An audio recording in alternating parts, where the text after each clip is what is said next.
আসসালামু আলাইকুম এভরিওয়ান। কি আমার আসল পরিচয় গল্পের প্রথম পর্ব। তো চলো বেশি কথা না বলে গল্প শুরু করা যাক। আমার ছোট বোন চিৎকার করে বলছে আমি নাকি তাকে ধর্ষণ করতে চেয়েছি, আমি নাকি খারাপ আচরণ করেছি তার সাথে, তার প্রমাণ নাকি আমার মামনি। সে সময় মতো না গেলে নাকি আমি তার অনেক বড় ক্ষতি করে ফেলতাম। আমার আম্মুও তা খুব সহজে বিশ্বাস করে নিল। কথাগুলো শুনে মনে হচ্ছিল আমি এখনো বেঁচে আছি কেন। যখনই কিছু বলতে যাব তার আগেই পায়ের জুতা খুলে আমাকে মারতে শুরু করে দিল আমার আম্মু। আমি অসহায়ের মতো দাঁড়িয়ে মার খাচ্ছি আর কান্না ভেজা চোখে ছোট বোনের দিকে তাকিয়ে আছি। নীলু নেকা কান্না করতে করতে আম্মুর কাছে আমার নামে হাজারো মিথ্যা অপবাদ দিচ্ছে। নীলু বলল এর আগেও অনেকবার ভাইয়া আমার শরীরে হাত দিয়েছে আর প্রতিদিন আমাকে একা পেলে খারাপ খারাপ কথা বলতো। আমি কাউকে কিছু বলিনি কারণ কেউ আমার কথা বিশ্বাস করবে না। আজকে তো আমাকে ধর্ষণ করতে চেয়েছিল, আমার জামা কাপড় সব ছিঁড়ে ফেলেছে। মামনি সময় মতো না আসলে আমার কি হতো আল্লাহ জানে। কান্না করতে করতে চোখ মুখ লাল করে ফেলেছে নীলু। আম্মু যখন আমাকে মারতে মারতে হাঁপিয়ে ওঠে তখনই আমার মামাতো ভাই রাকিব একটা তার নিয়ে এসে আমাকে মারতে থাকে। এক একটা আঘাত যেন আমার শরীর থেকে মাংস আলাদা করে দিচ্ছিল। এদিকে মামনি হাজারো কটু কথা বলছে, আর একটা আঘাত করলে হয়তো মরেই যাব। তাই আমাকে আঘাত করার আগেই ওর হাত থেকে কারেন্টের তারটা কেড়ে নিয়ে রাকিবের পায়ে আঘাত করলাম। রাকিব মাটিতে লুটিয়ে পড়েছে মাগো মাগো বলে। আমি বললাম দেখেছিস এটা দিয়ে আঘাত করলে কেমন লাগে। মামনি চিৎকার করে বলছে বদমাশ কুলাঙ্গার, তুই আমার ছেলেকে মারলি, তোর তো জন্মেরও ঠিক নেই। তোকে আপু এই বাসায় নিয়ে এসেছে, নিজের ছেলের মতো বড় করেছে, তার এই প্রতিদান দিলি তুই। শুধু তোর জন্য স্বামী সংসার ত্যাগ করে বাবার বাসায় পড়ে আছে, আর তুই তারই মেয়েকে। ছি। আম্মু বলল ভাবি আর কোনো কথা বলবা না, এক্ষুনি এই বাসা থেকে বের হয়ে যেতে বলো। আম্মু নীলুকে জড়িয়ে ধরে বসে আছে। মামনির বলা শেষ কথাগুলো বুক ছিঁড়ে কলিজায় গিয়ে লাগলো। চিৎকার করে বললাম মুখ সামলে কথা বলবেন মামনি। আম্মু আবারও বলল রাকিব এখনই আমার চোখের সামনে থেকে চলে যেতে বল, না হলে আমি নিজেকে শেষ করে ফেলবো। আমি বললাম আম্মু তোমরা সবাই কি বলছো, আর নীলুই বা কি বলছে, আমার মাথায় কিছুই ঢুকছে না। বিশ্বাস করো আম্মু আমি নীলুকে কিছু করিনি। আমি জানি না নীলু আমার নামে কেন এত বড় অপবাদ দিল। সবকিছু মিথ্যা, আমি কিছুই করিনি। আম্মু আমি না তোমার ছেলে, তুমি কি আমাকে চেনো না আমি কেমন। আম্মুর পা জড়িয়ে ধরতেই লাথি মেরে দূরে সরিয়ে দিলেন। আম্মু বলল চুপ কর, আর একটা কথাও তুই বলবি না। তুই আমার ছেলে না, পর কখনো আপন হয় না, সেটা আজকে তুই নিজেই প্রমাণ করে দিলি। ভাগ্যিস তোকে আমি জন্ম দেইনি, তুই আমার ছেলে হলে এতক্ষণে তোকে জানে মেরে ফেলতাম। আমি বললাম আমি তোমার সন্তান, এটা কখনো মিথ্যা হতে পারে না, প্রয়োজনে আমাকে মেরে ফেলো, তবুও এরকম কথা বলো না। আম্মু বলল তোকে শুধুমাত্র ছেলের পরিচয় দিয়ে বড় করেছি, আর কিছুই না। এখন ভালো হবে তুই আমার চোখের সামনে থেকে চলে যা। আমি বললাম কোথায় যাব, তুমি ছাড়া আমার আর কে আছে বলো। নীলু তুই বল না সবকিছু মিথ্যে, আমি তোর সাথে কোনো খারাপ আচরণ করিনি। রাকিব বলল আমি বুঝতে পারছি না ফুপু, তুমি এখনো এই বদমাসটার সাথে কেন কথা বলছো।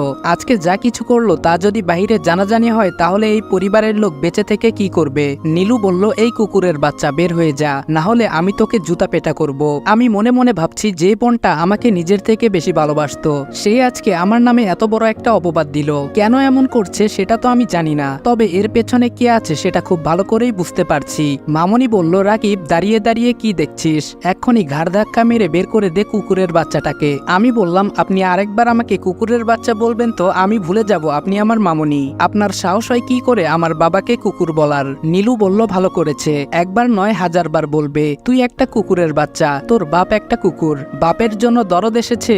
এই তুই বলতে পারবি তোর বাপকে, তুই কিভাবে জানবি, তোকে যেই মা জন্ম দিয়েছে সেও হয়তো জানে না। অনেকেই বলে খেলা দেখার মজা ঠিকই আছে, কিন্তু আসল টেনশন আর থ্রিলটা আসে তখনই যখন নিজের অনুমানটা সঠিক হয়। আমরা জানি আপনারাও চান একটু আলাদা এক্সাইটমেন্ট, তবে সেই এক্সাইটমেন্ট হোক স্মার্ট আর সেফ। সেই জন্য আমরা এনেছি এক ভিন্ন প্ল্যাটফর্ম যেখানে খেলাটা উপভোগ করার পাশাপাশি আপনার অনুমান ও থাকবে গেমের অংশ। এখানে সবকিছু সহজ, ঝামেলাহীন এবং সেফ ভাবে করা হয়েছে। শুধু ম্যাচ উপভোগ করুন আর অনুমান করে গেম খেলে দেখুন আপনার স্পোর্টস সেন্স কতটা শক্তিশালী। আর এখানে লেনদেন করতে পারবেন সরাসরি বিকাশ নগদ রকেট দিয়েই। ভাবুন তো আপনার সঠিক সিদ্ধান্ত যদি আপনাকে ছোট্ট একটা বাড়তি আনন্দ এনে দেয় তাহলে গেমটাই অন্যরকম লাগবে। যা শুনলেন এটা শুধু শুরু, আসল জিনিসটা পিন করা কমেন্টে আপনার জন্য অপেক্ষা করছে, একবার দেখে নিন, মিস করলে আফসোস করবেন। আর হ্যাঁ আমার প্রোমো কোড কিন্তু SPN, এটা দিয়ে রেজিস্ট্রেশন করুন, সেখানে থাকছে আরো চমক। আম্মু নীলুর হাত ধরে রুমে নিয়ে গেলেন। যাওয়ার সময় বলে গেলেন, আমি যদি এই বাসা থেকে বের হয়ে না যাই তাহলে রুম থেকে 2টা লাশ বের হবে। ওদের যাওয়ার দিকে তাকিয়েছিলাম। রাকিব এসে শার্টের কলার ধরে বাসার বাইরে নিয়ে গেল। রাকিব বলল, চুপচাপ এখান থেকে চলে যাবি, আর নেক্সট টাইম তোকে এই এলাকায় দেখলে জানে মেরে ফেলবো। আজকেই মেরে ফেলতাম, শুধু ফুপির জন্য পারিনি। সকালে যখন নূরজাহান বেগম রান্না করছেন, ওনার ভাবি এসে বললেন, নীলু ওড়না ফ্যানের সাথে পেঁচিয়ে আত্মহত্যার চেষ্টা করছে। শোনা মাত্র নূরজাহান বেগম দৌড়ে গিয়ে নীলুকে চেয়ার থেকে নামিয়ে গালে থাপ্পড় মেরে আত্মহত্যার কারণ জানতে চাইলে লক্ষ্য করে দেখলেন জামা কাপড় ছেঁড়া। নীলু বলল, কি করব আমি? আত্মহত্যা ছাড়া এই মুহূর্তে আমার আর কিছু করার নেই। তুমি ছেড়ে দাও আমাকে, আমি মরতে চাই, আমাকে মরতে দাও প্লিজ। আম্মু বলল, কিন্তু কেন? তুই মরবি কেন? কি হয়েছে আমাকে বল, তোর এই অবস্থা কেন? কে করলো এসব? নীলু বলল, তোমাকে কি বলবো আমি? আমার ভাই আমাকে ধর্ষণ করতে চেয়েছে। সাথে সাথেই আম্মু নীলুর গালে ঠাস করে থাপ্পড় মারলো। আম্মু বলল, তোর সাহস তো কম নয়, ফাজলামি করতে করতে সীমা ছাড়িয়ে গিয়েছিস। মামনি বলল, আপু তুমি নীলুকে কেন মারছো? নীলু যা কিছু বলছে সব সত্যি, আমি নিজের চোখে দেখেছি। সময় মতো আমি না গেলে কি যে হতো। থাক ওসব কথা, তুমি তো আর তোমার ছেলের নামে এসব বিশ্বাস করবে না, তাহলে তোমাকে বলে কি হবে? চিৎকার চেঁচামেচি শুনে নীল তার রুম থেকে চোখ ডলতে ডলতে নীলুর রুমে আসলো। এসে দেখে নীলু কান্না করছে। আম্মু অগ্নি চোখে তার দিকে তাকিয়ে আছে। নীল বলল, আম্মু কি হয়েছে? নীলু তুই কাঁদছিস কেন? রাকিব বলল, দেখেছো আম্মু, ধর্ষকটা কেমন অভিনয় করছে, যেন কিছুই জানে না, নাদান বাচ্চা। নীল বলল, আম্মু কি হয়েছে? আর কিছু বলার আগেই নীলু আমার শার্টের কলার চেপে ধরলো। নীলু বলল, আম্মু এই বদমাইশটা আমার সাথে খারাপ আচরণ করেছে, বাকিটা তো আপনারা জানেন। চোখের পানি মুছে হাঁটতে হাঁটতে নদীর তীরে এসে বসে আছি। কিছুক্ষণ আগের কথা ভেবে নীরব হয়ে শুধু কান্না করেই যাচ্ছি। একটা সামান্য মিথ্যে কথা আমার জীবনটা ধ্বংস করে দিল। নীলু কেন এমনটা করলো? কি ক্ষতি করেছি আমি? মামনি সেও তো আমায় তার নিজের ছেলের থেকেও বেশি ভালোবাসতো, তাহলে সে কিভাবে পারলো আমার উপর মিথ্যা বলতে? এই মুহূর্তে এসব নিয়ে আমার তেমন মাথা ব্যথা না থাকলেও এটা জেনে কষ্ট হচ্ছে যে এতদিন যাদেরকে আমি আমার বাবা মা ভাবতাম তারা কেউ আমার কিছুই না। এটা আমি মানতে পারছি না। এসব ভাবতে ভাবতে রাত হয়ে এলো। সারাদিন নদীর তীরে বসেছিলাম। বাসার দিকে হাঁটা শুরু করলাম। আমি জানি আমার আম্মু আমাকে অসম্ভব ভালোবাসে। আমার আম্মুর জান আমি। পৃথিবীর সবকিছু একদিকে আর আমি একদিকে। ছোটবেলায় যখন বলতাম, আম্মু আব্বু কোথায় থাকেন, বাসায় আসে না কেন আম্মু? আম্মু বলতো, বাবাই তোমার আব্বু বিদেশে আছেন, সময় হলে এমনিতেই চলে আসবেন। তখন আমি বলতাম, আচ্ছা আম্মু, আব্বু কি তোমার সাথে কথা বলে?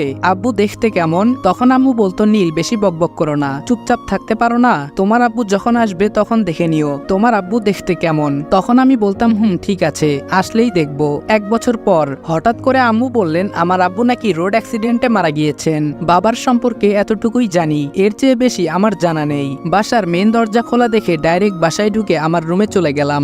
ফ্রেশ হয়ে দরজা বন্ধ করে শুয়ে আছি। আমি বাসায় আছি, কেউ হয়তো জানে না, আমিও চাই না কেউ জানুক। সবাই ঘুমিয়ে গেলে আম্মুর কাছে যাব, বলবো আমি কিছুই করিনি, সবই মিথ্যা। আমি জানি আম্মু আমার কথা বিশ্বাস করবে। এতদিন নানা ভাই বাসায় ছিলেন না, ছোট খালার বাসায় ঘুরতে গিয়েছিলেন। খবর পেয়ে বাসায় আসলেন। রাত 10টা, বাসায় চেঁচামেচি শুরু হয়েছে। আমি আড়ালে দাঁড়িয়ে আছি, পরিস্থিতি বুঝে সবার সামনে যাব। নানা বললেন, ছেলে ছেলে বলে তো মাথায় তুলে রেখেছিলে, অন্যের পাপের ফলকে মানুষ করার জন্য বিয়ে করতে মানা করে দিলে, শেষ অবধি বিয়েটা হলো, কিন্তু কি হলো, 1 বছর যেতে না যেতে নিজের সংসার নিজেই ভেঙে দিলে। আর যেই ছেলের জন্য সংসারটা ভাঙলে সেই ছেলেই কিনা। ছি, আমার ভাবতেও মেজাজটা খারাপ হয়ে যাচ্ছে। কুত্তাটাকে এখন হাতের কাছে পেলে ওর জন্মের শিক্ষা দিয়ে দিতাম। আমি আগেও বলেছিলাম এত লাই দিও না, এখন দেখেছে তো এর পরিণাম কতটা ভয়াবহ। পর কখনো আপন হয় না। নানা ভাই আম্মুর উপরে রাগ ঝাড়ছে। মামনি বলল, বাদ দেন তো আব্বা, বড় আপু জানতেন নাকি বড় হয়ে কুলাঙ্গারটা শেষ অবধি এরকম করবে? জানলে তো কখনো এতটা ত্যাগ দিতেন না। কত কিছুই না করলেন, কি দেননি তাকে? যখন যা চেয়েছে তার চেয়ে দ্বিগুণ পেয়েছে। থাক ওসব কথা, এখন তো আর আপদটা বাসায় নেই। আপু ওনার ভুল বুঝতে পেরেছেন, তাই তো ঘাড় ধাক্কা মেরে বের করে দিয়েছেন। নানা ভাই বলল, ওর কপাল ভালো, আমার নাতনির কিছু হয়নি, না হলে খুব খারাপ কিছু হতে পারত। আমাকে নিয়ে আলোচনা চলছে। নীলু নানা ভাইয়ের পাশে বসে আছে। মামনি রাকিব মাঝে মধ্যে নানা ভাইকে উস্কিয়ে দিচ্ছেন আমার বিরুদ্ধে। আম্মু চুপ করে সব শুনে যাচ্ছেন। এত কিছু শোনার পর 2টা বিষয় আমি খুব ভালো করে বুঝতে পারলাম। 1, আমি ছাড়া এই বাসার সবাই জানে আমাকে ছোটবেলায় কুড়িয়ে এনেছিলেন আমার মা। আমি কষ্ট পাবো বলে হয়তো কখনো জানতে দেওয়া হয়নি আমাকে। 2, এই বাসার কেউ চাইছে না আমি এখানে থাকি। আমাকে অতি দ্রুত এখান থেকে চলে যেতে হবে। খুব ভালো করেই আমাকে অপরাধী সাজানো হয়েছে। এখানে 3 জন জড়িত, মামনি, নীলু, রাকিব। শুধুমাত্র এরাই আমার নামে মিথ্যা অপবাদ দিচ্ছেন। আমি আবার আমার রুমে এসে দরজা বন্ধ করে দিলাম, জামা কাপড় গুছিয়ে নিলাম। ফোন অফ ছিল, চার্জে লাগিয়ে অন করতেই স্ক্রিনে ভেসে উঠল, সরি নীল, আমি আর তোমার সাথে সম্পর্ক রাখতে পারবো না, আমাকে মাফ করে দিও, আর কোনোদিন আমার সাথে কন্ট্যাক্ট করার চেষ্টা করবা না, বাই। 4 বছরের রিলেশন, ছোট্ট একটা মেসেজে সব শেষ হয়ে যায় নাকি? কি জানি, মনে হয় ফান করছে, আগেও অনেকবার এমন করেছে। আমি রিপ্লাই করলাম, আমার অপরাধ জানতে পারি?